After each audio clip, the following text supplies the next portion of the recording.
Giants fans, brace yourselves! Because what happened in Denver wasn't just a loss. It was a total meltdown. The Giants had the game in their hands, up 19-0, then 26-8.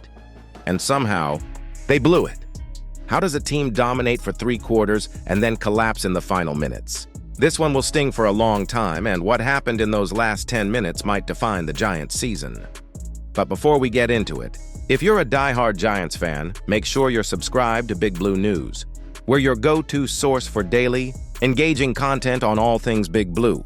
Help us reach our goal of 3,000 subscribers this off-season by hitting that subscribe button now. At Mile High, the New York Giants looked unstoppable early.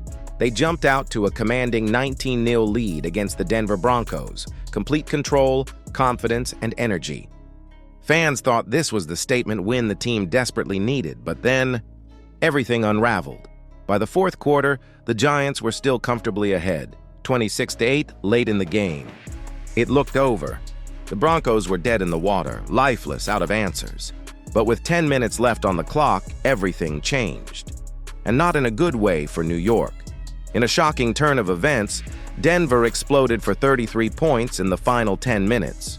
The Giants' defense, which had been so solid all afternoon, completely fell apart.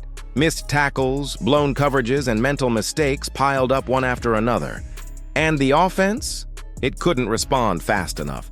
Every time the Giants tried to counter, something went wrong. Missed extra points, failed 2-point conversions, and critical penalties that completely changed the outcome. Let's be clear, this wasn't just bad luck. This was a collapse, a breakdown of execution, focus, and composure when it mattered most.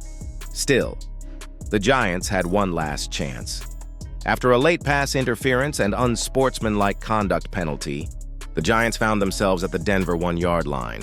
Rookie quarterback Jaxson, desperate to redeem himself, powered his way in for a 1-yard touchdown. The sideline erupted. It felt like redemption. But then, disaster struck again. Kicker Jude McAtamney missed the extra point. Again. The scoreboard read 32-30, and everyone watching knew those missed points were going to come back to haunt them. And they did. With under 2 minutes left, Denver rookie Bo Nix marched his team down the field with calm and confidence. The Giants' defense looked gassed, and on 4 plays for nearly 60 yards, they gave up the drive that sealed their fate. Then came the dagger, a last-second field goal from Denver.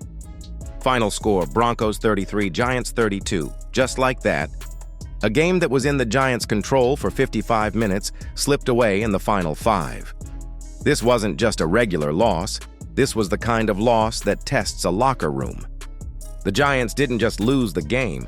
They lost their momentum, their composure, and maybe even some confidence heading into a brutal matchup with the Philadelphia Eagles in Week 8. At 2-5, the margin for error is now gone. The playoffs? Hanging by a thread, and every player in that locker room knows it.